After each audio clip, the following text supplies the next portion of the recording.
தமிழ்நாட்டை பொறுத்தவரை HIV AIDS தொற்று நோயாளர்களின் எண்ணிக்கை 1,57,908. 6 மாசத்துல 25,000 பேர் டிடெக்ட் ஆகணும். புதுசாக ஏதாவது ட்ரெண்ட் இன்க்ரீஸ் ஆகுதுன்றது ஒரு இதுதான். இப்போ இது வந்து பார்த்தீங்கன்னா ஒரு கொரோனா மாதிரி கிடையாது. ஏதோ ஒரு சப்ஸ்டன்ஸ் அப்யூஸ் இருக்குது, போதை கலாச்சாரம் இருக்குது. அப்படி போதை கலாச்சாரம் இன்க்ரீஸ் ஆகும்போது கண்டிப்பாக நீடில் டிரான்ஸ்மிஷன் மூலியமாக பரவக்கூடிய HIV மட்டும் இல்லை, ஹெப்படைட்டிஸ் பியும் அதிகமாக வாய்ப்பு கிஸ் சொல்கிறான். ரொம்ப நேரம் அடிச்சுக்கிட்டு இருந்தால் ரொம்ப மைல்டு சான்ஸ் HIV வரதுக்குன்றான். ஸோ கிஸ்ஸுனாலலாம் பெருசாக HIV பரவாது, எச்சனால பரவாது, யூரின்னால பெரிய அளவில் பரவாது, டாய்லெட்னால பெரிய அளவு பரவாது. அப்போ மெயினாக பரவுறது வந்து பார்த்தீங்கன்னா பிளட்டு. இப்போ பிளட்டு கான்டாக்ட்ன்றது எங்கெங்கே நடக்கும் அப்படின்னு பார்த்தீங்கன்னா வந்து நான் சொல்கிற மாதிரி பிளட்டை மாற்றி கொடுக்குறதோ இல்லை நீடில் ரிலேட்டடோ இல்லை சேம் சவரையை யூஸ் பண்ணுறதோ இல்லைனா செக்ஷுவல் கான்டாக்டோ இங்கெல்லாம் தான் டைரக்ட் பாடி ஃப்ளூயிட்ஸோட கான்டாக்ட் வந்து நடக்கும். HIV பாதிக்கப்பட்டிருக்காருன்னா அவருக்கு என்னென்ன மாதிரி சைடு எஃபெக்ட் காட்டும்? கண்டிப்பாக அறிகுறிகள் பொறுத்த வரைக்கும் பார்த்தீங்கன்னா இது ஒரு ஸ்லோ பாய்சன்ஸ். ஒரு 6 மாதம் அப்புறம் தான் பார்த்தீங்கன்னா உடலில் வந்து ஒரு சில மாற்றங்கள் வர ஆரம்பிக்கும்.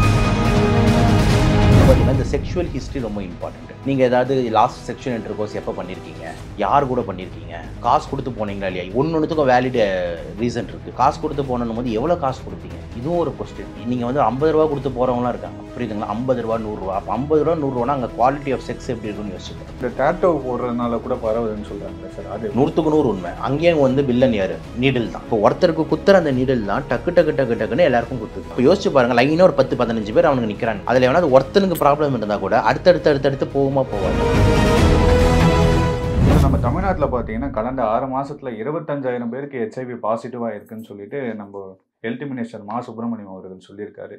இதில் முக்கிய காரணம்னு பார்த்தீங்கன்னா இந்த போதை ஊசியும் டேட்டோ போடுற பழக்கம்ன்ற மாதிரி சொல்லியிருக்காங்க.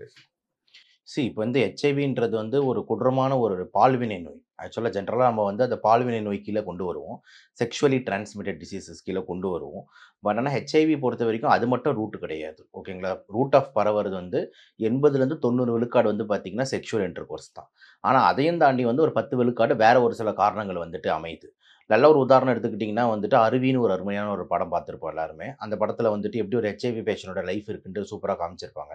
அதில் பார்த்தீங்கன்னா எல்லாருமே நீங்கள் ஏதோ தப்பு பண்ணிட்ட அப்படின்ற மாதிரி தான் வீட்டு விட்டு ஒதுக்கி வைப்பாங்க அந்த நோய் வந்ததுனால.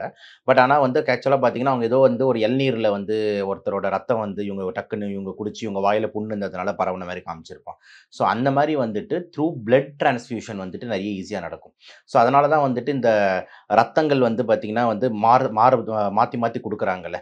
இந்த மாதிரி டைம் அப்போலாம் வந்துட்டு நிறைய செக்ஸ் வைக்கிறாங்க. இப்போ நம்ம ஒரு பிளட் லேபரேட்டரி எடுத்துக்கிட்டிங்கன்னா ஒரு ரத்தம் எடுத்தோம்னா அந்த ரத்தத்தை எடுத்து அப்படியே செலுத்த மாட்டாங்க.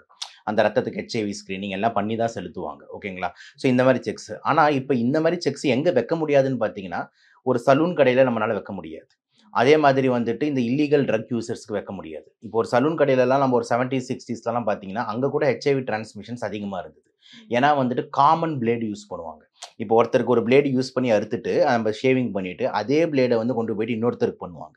அப்போ பண்ணும்போது அவருக்கு ஏதாவது முகப்பொருக்கு அந்த மாதிரி ஏதாவது இருந்ததுன்னா புண்ணுக்குன்னு இருந்ததுன்னா அந்த பிளட் அதிலே படும்போது டக்குன்னு டிரான்ஸ்ஃபர் ஆகிறதுக்கு வந்து வாய்ப்பு வந்து இருக்குது.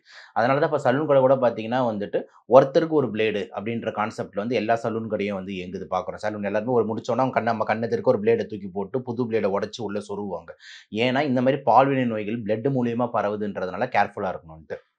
அதே மாதிரி வந்து நீடில்ஸ்ன்னு எடுத்துக்கிட்டிங்கன்னா முன்னாடிலாம் ஹாஸ்பிட்டலில் வந்து காமனாக ஒரு சுடுதண்ணி வச்சுட்டு ஒரே நீடில் போட்டு யூஸ் பண்ணுவாங்க. இப்போ அப்படி இல்லாமல் டிஸ்போசபிள் ஸ்டெரில் சிரிஞ்ச் வந்துடுச்சு. இப்போ ஒரு பேஷண்ட்டுக்கு போட்ட ஊசி இன்னொரு பேஷண்ட்டுக்கு வந்து போடக்கூடாது, போட்டு முடிச்ச உடனே எடுத்து தூக்கி போட்டுறோம். ஏன்னா வந்து அந்த ஊசி இன்னொருத்தருக்கு குத்தும் போது இவங்களோட ரத்தம் போயிட்டு அங்கே பரவிடுச்சுனா அப்படின்ட்டு. ஸோ இந்த மாதிரியான விஷயங்கள் வந்து நிறைய இருக்குது. இதில் வந்து பார்த்திங்கன்னா ஒன் ஆஃப் த ரீசன் இவங்க சொல்கிறது தான் வந்து பார்த்திங்கன்னா இந்த போதைப் பொருள் யூசேஜ். ஏன்னா அவங்க வந்து பார்த்திங்கன்னா ஒரு சுயநலவில் இருக்கிறது இல்லை, அவங்க எல்லாருமே ஒரு ஹையில் தான் இருக்காங்க. ஸோ வந்து மாற்றி வந்து போதைப் பொருள் யூசேஜ் வந்து குத்திக்கிறாங்க. இப்போ எக்ஸாம்பிள் வந்து ஒருத்தர் வந்து ஒரு ஊசியை வந்து அவர் நரம்புல ஏற்றுறாரு அப்படின்னா ஏற்றிட்டு உடனே வந்து இன்னொருத்தருக்கு கொடுக்குறது, அவன் வந்து ஏற்றி அவன் குத்திக்கிறது, அந்த மாதிரி ட்ரான்ஸ்ஃபர். இப்போ எக்ஸாம்பிள் ஒருத்தருக்கு அதில் ஏதாவது ஒருத்தருக்கு HIV இருந்தாலும் அந்த குரூப்பில் இருக்க 10 பேருக்குமே வந்துட்டு பரவறதுக்கான வாய்ப்பு இன்க்ரீஸ் ஆகுது. தோ நீடில் ஸ்டிக் இன்ஜுரியில் வந்து பார்த்தீங்கன்னா உங்களுக்கு வந்து ட்ரான்ஸ்ஃபர் ஆஃப் சான்ஸ் வந்து கம்மினாலும் பட் ஆனாலும் வாய்ப்பு இருக்குல்ல.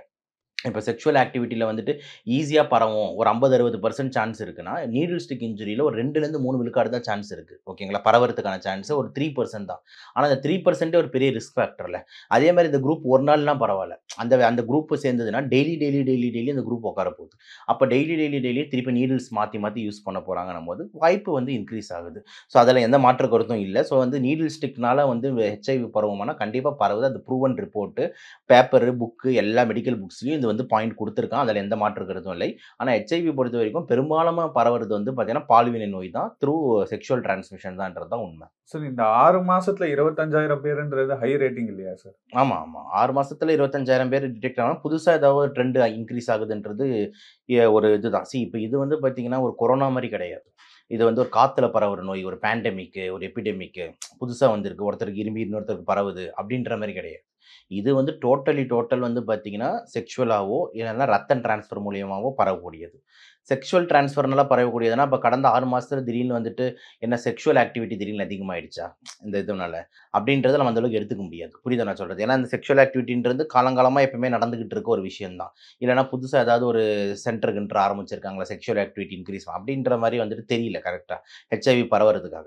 ஸோ எனக்கு தெரிஞ்சு மோஸ்ட்லி வந்து இப்ப பேசும் பொருளா இருக்கிறது எல்லார் விஷயம் என்னன்னா, வந்து இப்ப நெறைய யங்ஸ்டர்ஸும் சரி, இப்ப இருக்கிற ஜெனரேஷன் ஆளுங்களும் சரி, நெறைய இந்த மது கலாச்சாரம் அதிகமாயிட்டு இருக்கு. கலாச்சாரம் அதிகமாயிட்டு இருக்கு. ஸோ இந்த போதை மருந்து அதிகமா யூஸ் பண்றாங்க அப்படின்றத நம்ம நெறைய விஷயம் பார்க்குறோம். இந்த ஸ்கூல்லயே நெறைய பசங்க வந்துட்டு ஒரு மாரி எஃபெக்ட்டோட இருக்கானுங்கன்ட்டு ஆசிரியர்களே அடிக்க போறாங்க. ஆசிரியர்கள் பார்த்து பயப்படுறாங்க. என்ன சார் அவன் வேற மாரி எஃபெக்ட்ல இருக்கான்றாங்க. இந்த மாரி விஷயம் பார்க்கும்போது, ஏதோ ஒரு சப்ஸ்டன்ஸ் அப்யூஸ் இருக்கு. போதை கலாச்சாரம் இருக்கு. அப்படி போதை கலாச்சாரம் இன்கிரீஸ் ஆகும்போது, கண்டிப்பா நீடில் டிரான்ஸ்மிஷன் மூலியமா பரவக்கூடிய ஹெச்ஐவி மட்டும் இல்ல, ஹெப்படைட்டிஸ் பியும் அதிகமாக வாய்ப்பு இருக்கு. ஸோ இது வந்து ஹெச்ஐவி ஏன் நம்ம அதிகமா பேசுறோம்னா, இது நோயோட தீவிரத்தன்மை எப்படி? இது வந்து க்யூரே இல்லாத ஒரு நோய், இருந்துகிட்டே இருக்க வேண்டிய ஒரு நோய் அப்படின்றதுனால தான் வந்து ஒரு சோஷியல் ஸ்டிக்மா இருக்கு. ஐயோ! ஹெச்ஐவியா? அப்படின்ற ஒரு பயப்படுறோம்ல, அந்த சோஷியல் ஸ்டிக்மா. அதனால இது ஒரு பேச்சும் பொருளா மாறுது. இப்ப இந்த போதைப் பொருளால இந்த ஊசி போடுறனால எச்ஐவி பரவாது. அந்த நீடிலால மட்டும் தான் பரவும். நீடிலால தான் பரவும். இதுல வந்து பார்த்தீங்கன்னா வந்துட்டு ஏன்னா ஹெச்ஐவின்றது எங்க இருக்கு? ஹெச்ஐவின்றது ஒரு வைரஸ் சார். ஓகேங்களா? அது வந்து அ reverse transcript reverse transcriptase DNA, RNA அதாவது இதான் இந்த வைரஸ் தான். அது நெனச்சா டிஎன்ஏவா மாறிக்கும். அது நெனச்சா ஆர்என்ஏவா மாறிக்கும். ஏன்னா, அதுகிட்ட ஒரு முக்கியமான என்சைம் இருக்கு. ரிவர்ஸ் டிரான்ஸ்கிரிப்டேஸ்ன்னு. ஸோ உடம்புக்கு வெளிய ஆர்என்ஏவா இருந்துகிட்டு இருக்கும். உடம்பு உள்ள ரத்தத்தில சேர்ந்தவொன்னே அவங்க டிஎன்ஏவோட சேர்ந்து இதுவும் டிஎன்ஏ வைரஸா மாறிக்கும். ஸோ ரிவர்ஸ் டிரான்ஸ்கிரிப்டேஸ் என்சைம்னால அது சூப்பரான ஒரு அங்கம் கொண்ட ஒரு வைரஸ் தான் இந்த ஹெச்ஐவி. ஹெச்ஐவி பொறுத்தவரைக்கும் பார்த்தீங்கன்னா வந்துட்டு, ஒரு வைரஸ் இது வந்து ஜென்ரலா பிளட்ல தான் வசிக்கும். ஸோ ரத்தத்தில தான் அதோட ஆக்டிவிட்டீஸ் இன்கிரீஸ் ஆயிட்டே போகும். அதனால ரத்தத்து மூலியமா தான் டிரான்ஸ்ஃபர் ஆகும். ஸோ ரத்தம் ரிலேட்டட் சப்ஸ்டன்ஸ் தான் பார்த்தீங்கன்னா வந்து நம்மளோட உடல்ல வரக்கூடிய அ நீர்கள். இப்ப எக்ஸாம்பிள் வந்து நம்மளுக்கு வயித்துல நீர் சேருது, நுரையீரல்ல நீர் சேருது, இல்லன்னா குழந்தைக்கு வந்து அந்த கர்ப்பப்பையில நீர் சேருது. இது எல்லா இடத்துலயும் ஹெச்ஐவி கன்டென்ட் அதிகமா இருக்கும். எதுலலாம் ஹெச்ஐவி கன்டென்ட் கம்மியா இருக்குன்னா, இப்ப நம்ம வேர்வை இருக்குல்ல, வேர்வையில ஹெச்ஐவி வராது. எச்சையில பெரிய அளவுக்கு ஹெச்ஐவி வராது. ஒரு ஆர்டிக்கிள் மட்டும் போட்டிருந்தாங்க. என்னன்னா வந்துட்டு, ஒருத்தர் மட்டும் ஒரு ரிசர்ச் ஒரு ரொம்ப நேரம் டீப் லிப் கிஸ் சொல்றான். ரொம்ப நேரம் அடிச்சுக்கிட்டு இருந்தா, ரொம்ப மைல்டு சான்ஸ் ஹெச்ஐவி வரதுக்குன்றான். புரியுதா நான் சொல்றது? ஸோ கிஸ்ஸுனாலலாம் பெருசா ஹெச்ஐவி பரவாது. எச்சனால பரவாது. யூரின்னால பெரிய அளவுல பரவாது. டாய்லெட்னால பெரிய அளவு பரவாது. அப்ப மெயினா பரவுறது வந்து பார்த்தீங்கன்னா, பிளட். அப்ப பிளட் கான்டாக்ட் மட்டும் தான் வந்து சான்ஸ். அப்ப பிளட் கான்டாக்ட்ன்றது எங்கெங்க நடக்கும் அப்படின்னு பார்த்தீங்கன்னா வந்து, நான் சொல்ற மாரி பிளட்ட மாத்தி குடுக்குறதோ, இல்ல நீடில் ரிலேட்டடோ, இல்ல சேம் சவரைய யூஸ் பண்றதோ, இல்லன்னா செக்சுவல் கான்டாக்ட்டோ இங்கலாம் தான் டைரக்ட் பாடி ஃப்ளூயிட்ஸோட கான்டாக்ட் வந்து நடக்குது. அதனால ட்ரக்ஸ்னால தான் ஹெச்ஐவி கிடையாது. Needle common sharing of the நீடில்னால தான் ஹெச்ஐவி. இப்போ ஒருத்தருக்கு எச்ஐவில பாதிக்கப்பட்டிருக்காருன்னா, அவருக்கு என்னென்ன மாரி சைட் எஃபெக்ட் காட்டும் சார்? கண்டிப்பா அறிகுறிகள் பொறுத்தவரைக்கும் பார்த்தீங்கன்னா, இது ஒரு ஸ்லோ பாய்சன் சார். இப்ப முதல்ல உங்களுக்கு ஹெச்ஐவி வந்திருக்கானேன்னு தெரியறதுக்கே வந்து 6 மாசம் ஆயிரும். நீங்க நீடில் வந்து 6 மாசம் போட்டிருப்பீங்க. இப்ப எக்ஸாம்பிள் தாய்லாந்துல போய் ஒருத்தர் போய் என்ஜாய் பண்ணிட்டு வராரு. இல்லன்னா வந்துட்டு வேற ஏதோ ஒரு ஓ அது கரெக்ட் வேர்ட் எப்படி யூஸ் பண்றதுன்னு எனக்கு தெரியல. ஒரு காசு குடுத்து எங்கேயோ வந்து they are having some sexual activity and கம்மிங்ன்னு வச்சுக்கோங்க. அப்படி பண்ணிட்டு வந்ததுக்கு அப்புறம் வந்து உடனே அறிகுறிகள்லாம் தெரியாது. நாளைக்கே எனக்கு ஜுரம் வந்துரும். அதெல்லாம் ஒண்ணும் தெரியாது. 6 மாசம் ஆகும். ஒரு 6 மாசம் அப்புறம் தான் பார்த்தீங்கன்னா, உடல்ல வந்து ஒரு சில மாற்றங்கள் வர ஆரம்பிக்கும். எக்ஸாம்பிள் வந்து பார்த்தீங்கன்னா, வெயிட் திடீர்னு குறைய ஆரம்பிக்கும். Unexplained weight loss. ஸோ திடீர்னு வெயிட் என்ன பயங்கரமா டிராஸ்டிக்கா குறைஞ்சிருச்சு அப்படின்ற மாரி. மூஞ்சிலாம் வெளுத்து போன மாரி ஆயிடும். ஹீமோகுளோபின் குறைய ஆரம்பிக்கும். அந்த மாரி ஆயிடும். அப்புறம் தலையில இருக்கிற முடி நியூட்ரிஷன் வைஸ் வந்து ஆள் ரொம்ப இல்லுக்கா மாறுவாங்க. அந்த ஷைனி ஃபேஸ் இதெல்லாம் இல்லாம, ஒரு மாரி டொக்கு விழுந்த மாரின்னு சொல்லுவோம்ல, அந்த மாரி ஒரு லுக் வந்து ஆளுக்கு வந்து அப்புறம் வந்து டயரியா கிரானிக்கா போக ஆரம்பிக்கும். டெய்லி லூஸ் மோஷன்ஸ் அதிகமா போக ஆரம்பிக்கும். ஸோ ஆளே டோட்டலா பார்த்தீங்கன்னா வந்துட்டு, ரொம்ப நோஞ்சா மாரி அப்படின்ற ஒரு லுக்ல வந்து மாறுவாங்க. அந்த மாரி டைம் அப்ப தான் டெஸ்டிங் அப்போ என்னடா இவனுக்கு பசி எடுக்கலன்றான், வெயிட் பயங்கரமாக குறைஞ்சிக்கிட்டே இருக்குன்றான், லூஸ் மோஷன் போயிட்டே இருக்குன்றான். அப்படின்னும் போது தான் இந்த நோய் வந்து யோசிக்க வேண்டிய தேவை இருக்குது. ஓகே, எடுத்தோன்னே யாரும் யோசிக்க மாட்டாங்க. அப்போ வந்து எடுத்தோன்னே ஃபஸ்ட்டு என்ன காமனாக யோசிப்பாங்க, சுகர் இருக்கும் அப்படின்னு யோசிப்பாங்க, சுகர் நார்மலாக இருக்கும். இல்லைனா வந்துட்டு டிபி கிபி எதாவது வந்திருக்கான்னு யோசிப்பாங்க, அந்த மாதிரி இருக்காது. கேன்சரை யோசிப்பாங்க, இதெல்லாம் யோசிச்சுட்டு இருப்பாங்க. ஆனால் இந்த நோய் வந்து சைலண்ட். அப்போ தான் வந்து பார்த்தீங்கன்னா இந்த செக்ஷுவல் ஹிஸ்ட்ரி ரொம்ப இம்பார்ட்டன்ட். நீங்கள் ஏதாவது லாஸ்ட் செக்ஷுவல் இன்டர்கோர்ஸ் எப்போ பண்ணியிருக்கீங்க, யார் கூட பண்ணியிருக்கீங்க, காசு கொடுத்து போனீங்களா இல்லையா, ஒன்னொன்றுத்துக்கும் வேலிட் ரீசன் இருக்குது. இப்போ நீங்கள் வந்து செக்ஷுவல் இன்டர்கோர்ஸ் உங்கள் பார்ட்னரோட தான், ஒய்ஃபோட தான் பண்ணீங்கன்னா அதில் ப்ராப்ளமே கிடையாது. இல்லை வேற ஒருத்தவங்க பண்ணினா அவங்க யார், அப்போ அவங்க யாருன்னும் போது வந்து பார்த்தீங்கன்னா நீங்கள் ஒரு ஃப்ரெண்டாக இருந்தால் அது பிரச்சனை கிடையாது. ஆனால் வந்து அந்த இடத்துல வந்து ஒரு காசு கொடுத்து போனேன் அப்படின்னும் போது அப்போ அந்த மாதிரி ஒரு ஆங்கிள் வருது. அப்போ காசு கொடுத்து போனோம் போது எவ்வளோ காசு கொடுத்தீங்க, இதுவும் ஒரு கொஸ்டின். ஏன் அப்படின்னா நீங்கள் வந்து 50 ரூபா கொடுத்து போகிறவங்களாம் இருக்காங்க, புரியுதுங்களா? 50 ரூபா 100 ரூபா. அப்போ 50 ரூபா 100 ரூபானா அங்கே குவாலிட்டி ஆஃப் செக்ஸ் எப்படி இருக்குன்னு யோசிச்சு பாருங்க. அப்போ 50 ரூபா 100 ரூபா கொடுத்து போகிறாங்கன்னா அப்போ அது வந்து எவ்வளவு நோய் இருக்கிற ஒரு ஆளாக தான் இருக்கிறதுக்கு வாய்ப்பு அதிகம். இப்போ வந்து பார்த்தீங்கன்னா சில பேர் சொல்லுவாங்க 20,000 30,000 கொடுத்து போகிறேன், 10,000 10,000. ஸோ அப்படின்னு இருக்கும்போது ஏதோ ஹை கிளாஸ் ஆளுங்க, இந்த ரெகுலர் டெஸ்டிங் அந்த மாதிரி. ஸோ இந்த மாதிரி கொஸ்டின்ஸ் எல்லாமே வந்துட்டு நம்ம டாக்டருங்கள் வந்து பார்த்தீங்கன்னா பேஷண்ட்டை நோக்கி கேட்க வேண்டிய கேள்விகள் வந்து இருக்குது. இதில் வந்து நம்மளுக்கு சந்தேகம் வருதுன்னும் போது கண்டிப்பாக வந்துட்டு ஒரு ஹெச்ஐவி டெஸ்ட் வந்து பண்ணுவோம். பண்ணும்போது வந்துட்டு பிளட் மூலியமா தான் பண்ணுவோம். ஸோ அதில வந்து எலிசா மற்றும் வெஸ்டர்ன் பிளாட்ன்னு சொல்லிட்டு 2 டெஸ்டிங் இருக்கு. அந்த டெஸ்டிங் மூலியமா நம்மளுக்கு வந்து இது பாசிட்டிவா இல்லையான்னு கன்ஃபார்ம் ஆகும். Western பிளாட்ன்றது confirmatory. எலிசால நம்மளுக்கு பாசிட்டிவ் வந்ததுன்னா கிட்டத்தட்ட யோசிப்போம். அதுக்கப்புறம் வெஸ்டர்ன் பிளாட்ல கன்ஃபார்ம் பண்ணிட்டோம்னா இட் இஸ் 100% ஹெச்ஐவி கேஸ்ன்னு நம்ம வந்து சொல்லுவோம். என்ன பிரச்சனைனா அது வந்து பேஷண்ட்டுக்கு டிஸ்க்ளோஸ் பண்ணணும். அதெல்லாம் ஒரு ரொம்ப யோசிக்க வேண்டிய விஷயம். அதாவது யோசிக்க வேண்டிய விஷயம் அது கஷ்டமான விஷயம் டாக்டருக்கு. ஏன்னா எந்த பேஷண்ட்டுக்கு ஹெச்ஐவி இருக்கணும் டக்குன்ட்டு they will not be happy. So அவங்க வந்து பார்த்தீங்கன்னா அவங்க அதை வந்து ஒத்துக்கணும், இது பண்ணணும் அப்படின்னும் போது அது ஒரு கஷ்டமான ப்ராசஸாக போகும். இப்போ ஒருத்தவங்களுக்கு ஹெச்ஐவி இருக்குன்னு கன்ஃபார்ம் பண்ணிட்டதுக்கு அப்புறம் என்ன ட்ரீட்மெண்ட் கொடுப்பாங்க சார்? இது கியூரபிள் இல்லை இல்லையா? ஆமாம், இது கியூரபிள் இல்லை. ஆனால் நல்லா என்ன ஞாபகம் வச்சுக்கணும் அப்படின்னா இப்போ வந்து காலங்கள் நல்லாவே மாறி இருக்கு. அற்புதமான மருந்துகள் ஹெச்ஐவிக்கு வந்திருக்கு. இந்த மருந்துகள் எல்லாமே வந்து பார்த்தீங்கன்னா லைஃப் ப்ரொலாங்கன்ஸியை ரொம்ப அதிகமாக்கியிருக்கு. 60s 70s டைம்லலாம் ஹெச்ஐவினால வந்து பாதிக்கப்படுறாங்கன்னா வித்தின் 1 இயர் 2 இயர்ஸே இறந்துகிட்டு இருந்தாங்க. அதுக்கப்புறம் இந்த 90ஸ்லலாம் பார்த்தீங்கன்னா வந்துட்டு ஒரு 10 வருஷம் நல்லா இருந்தாங்க. நான் படிக்கிற காலத்தில் நான் 2007 8 பேட்ச்ல தான் படிச்சுட்டு இருக்கும்போதே பார்த்தீங்கன்னா ஹெச்ஐவி பேஷண்ட்டு 25 வருஷம் 30 வருஷமா எனக்கு ஹெச்ஐவி இருக்கு அப்படின்ற மாதிரி ஓட்டிகிட்டு இருப்பாங்க. இப்போ வந்து மருந்துகள் இன்னும் புது மருந்துகள் வந்திருக்கு. இப்போ வந்து பார்த்தீங்கன்னா ஹெச்ஐவி பேஷண்ட் மாதிரியே வந்துட்டு தெரியறதில்ல. புரியுதா நான் சொல்றது? They are leading a normal life. Provided that அவங்க நியூட்ரிஷனலாக கரெக்டாக ஸ்ட்ராங்காக இருந்துக்கிறாங்க. இணை நோய்கள் வேறு எதுவுமே பெருசாக இல்லை. இன்ஃபெக்ஷன் வராமல் தடுப்பூசிலாம் போட்டுக்கிட்டு அவங்க உடம்ப கரெக்டாக பராமரிச்சாங்கன்னா அவங்க நார்மல். இப்போ என்ன சார் ஒரு 30 வருஷம் அப்படியே ஓட்டினா போதாதா சார்? இப்போ அவனுக்கு 30 வயசுல வருது, ஒரு 30 வருஷம் ஓட்டினா 60 வந்துடுது. புரிஞ்சிருச்சா நான் சொல்றது? மெடிசன் சாப்பிட்டு சாப்பிட்டுக்கிட்டு இருக்கணும், அவ்வளோதான். இப்போ வந்து பார்த்து மெடிசன் சாப்பிட்டுக்கிட்டு இருக்கணும். அதுக்கப்புறம் தெரிஞ்சே நீ ஒரு கல்யாணத்தை பண்ணாது. இது வந்து சிம்பிள் விஷயம். இது என்ன நிறைய பேர் தப்பு பண்ணுறது. இப்போ ஃபாரின்லாம் பார்த்தீங்கன்னா நீங்கள் ஹெச்ஐவி சர்டிஃபிகேட் காமிக்கணும். மேரேஜுக்கு before you have to show HIV certificate. நான் ஹெச்ஐவி நெகட்டிவ், நான் வந்து எனக்கு எந்த நோயும் கிடையாது. ஆனால் நம்ம ஊரில் பார்த்தீங்கன்னா அதெல்லாம் வந்துட்டு என்ன இப்படிலாம் கேள்வி கேட்குறீங்க அப்படின்ட்டு ஒரு 2 குடும்பம் வந்து கல்யாணத்துக்கு முன்னாடியே பிரிஞ்சிருங்க. புரியுதா? என்ன மாப்பிள்ளை என்ன பொண்ணுக்கு ஹெச்ஐவி சர்டிஃபிகேட் கேட்குறாரு, இல்லை பொண்ணு என்ன மாப்பிள்ளை ஹெச்ஐவி சர்டிஃபிகேட் கொடுங்கன்னா மாப்பிள்ளை வீட்டில் கோச்சிப்பாங்க. ஸோ இந்த மாதிரிலாம் விஷயம். ஆனால் வந்து இதெல்லாம் வந்து ஒரு நல்ல விஷயம், தப்பு கிடையாது. ஏன்னா நிறைய பேர் கொஞ்சம் பேர் ஏமாத்துற கேசஸும் இருக்குது. ஓகேங்களா? ஸோ நம்ம கல்யாணத்துக்கெல்லாம் மறைச்சி பண்ணிவிட்டு அதுக்கப்புறம் வந்து ஹெச்ஐவினும் போது அந்த பொண்ணு வாழ்க்கை என்ன ஆகுறது? புரியுதா நான் சொல்கிறது? அப்போ அந்த நீங்கள் வந்து அந்த பொண்ணுக்கு நீ எப்படி ஒரு அம்மா குழந்தைய கொடுப்பீங்க? அப்படி கொடுத்தாலும் அந்த பொண்ணு அதுக்கு ஹெச்ஐவி பொண்ணாக மாறிடும். அந்த பொண்ணு ஹெச்ஐவியாக மாறிடுச்சுன்னா அடுத்து பிறக்க போகிற குழந்தைங்களுக்கும் வந்து ஹெச்ஐவி வரதுக்கு வாய்ப்பு அதிகமாகிடுது. ஸோ இது வந்து பார்த்தீங்கன்னா ரொம்ப காம்ப்ளெக்ஸ். ஸோ நான் என்ன சொல்கிறேன்னா இந்த மாதிரி உங்களுக்கு ஹெச்ஐவியும் டிடெக்ட் ஆச்சுன்னா சைலண்ட்டாக வந்துட்டு உங்களை மெயின்டைன் பண்ணிக்கோங்க. ஒரு திருப்பி நீங்கள் செக்ஷுவல் லைஃப்பில் லீட் பண்ணாதீங்க. சில பேர் வந்து பார்த்தீங்கன்னா வந்து இந்த மாதிரி தவறான சைக்கோதினமாக வந்துட்டு நம்ம வந்துட்டோம், எல்லாருமே வரணும் அந்த கம்யூனிட்டி உள்ள அப்படின்னு ஆதரவு தேடுற கும்பல்களும் ஒரு சில இதெல்லாம் வந்துட்டு நிறைய இது படிச்சிருக்கேன். ஓகேங்களா?